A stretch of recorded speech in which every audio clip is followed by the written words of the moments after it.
Welcome back to Public Domain Theater. One of my favorite aspects of doing this show is coming across movies that famous people made before they became famous people. One of the very first shows I did was for the film The Wild Ride, starring a then unknown kid named Jack Nicholson. This time around, I'm going to show you the St. Louis Bank Robbery, starring a fresh-faced newbie named Steve McQueen. Much like Nicholson, McQueen was channeling his inner Marlon Brando. I'm sure glad he dumped the whole method thing before he got to classics like Bullitt. This film is based on the true story of the 1953 robbery attempt of the Southwest Bank in St. Louis, Missouri.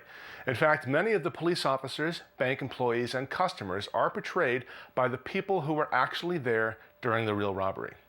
McQueen stars in this 1959 film noir as George Fowler, an ex-football hero who slowly finds himself getting involved with some rather unsavory characters. George is planning on going back to college, and the money he would make off of this one-time gig would really help. The gang is planning on robbing the bank on a Friday because they believe that there will be $100,000 cash on hand. George is hired as the gang's getaway driver. The gang's leader, John Egan, doesn't believe that George will keep his nerve, so he moves him closer to the action. I guess so he can keep an eye on him.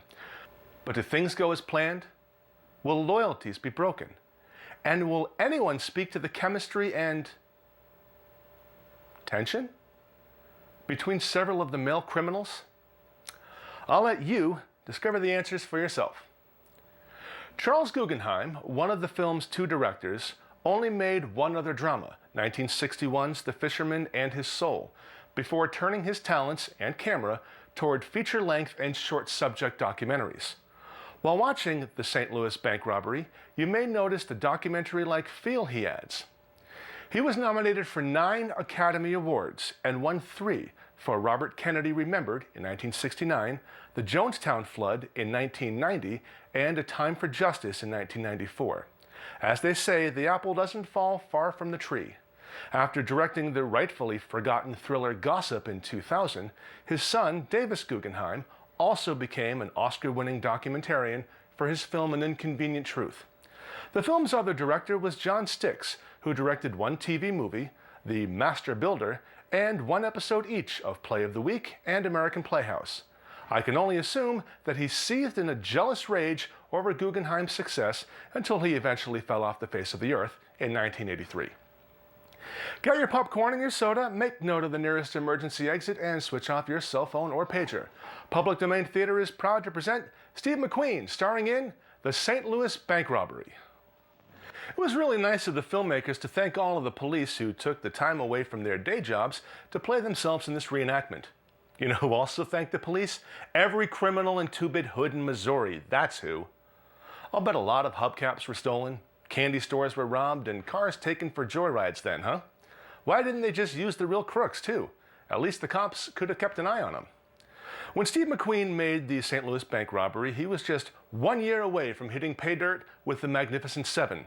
He went on to make other genre-defining classics like The Great Escape, Bullitt, and The Towering Inferno. If you'd like to send me your suggestions for movies to show, if you have any comments or just want to say hello, please check out our Facebook page, Public Domain Theater, Twitter @Cherokee_Jack, or YouTube, FL Womer. Until next week, I'm Paul Fish saying, I'll leave a light on for you. One of these days, I'm going to write one of these things that's not going to be so wordy. No. No, it won't. Hey, I've got to get creative. It does, and it makes for flubs.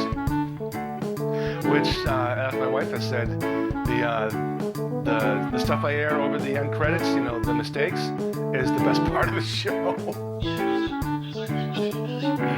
If you stop deaf, you stop new, be fresh, not going to round Nixon.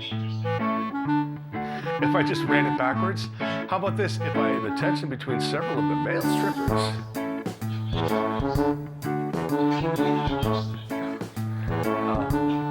Okay, but the things go as planned. Okay.